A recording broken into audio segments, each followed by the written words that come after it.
They're old and run down. The horse barns and stables at the state fairgrounds are in desperate need of repair.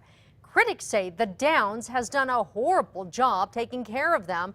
And under the controversial New Deal with the Downs, they're now the state's problem.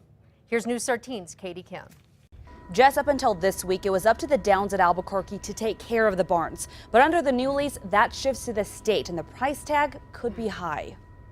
See how everything is bowed out, like how the doors and the actual stalls are bowed out from horses kicking. The barns at the state fairgrounds are in bad shape. You see that these are crumbling. You have bathrooms that are in very poor repair. From the metal walls falling apart inside the stables to the unpaved roads outside.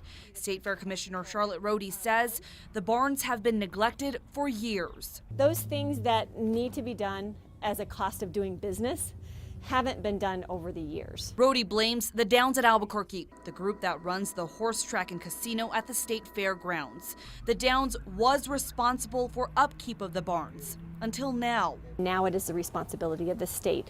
A year ago, a governor-appointed committee awarded the Downs a controversial 25-year contract with the state to continue running the Racino. Under the deal, the Downs will use the barn year-round, but the state is now required to pay for and maintain them. Rohde says that simply doesn't make sense. How could they allow a contract where the barns were not in the total control of the Racino? Critics have called the Downs deal dirty from the start, asking how a company notorious for being late on payments and neglecting property could be given another profitable lease.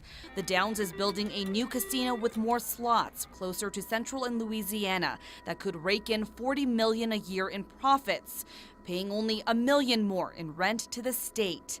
Rohde wonders why the Downs can't continue paying for the barns. State fair officials say they will. It's rolled into lease payments that they make. Fair officials also say the state now can do whatever it wants with the 45-acre plot of land. We do now have that option to raise those barns if we wanted to, and put anything from a parking structure to a sporting goods store in there.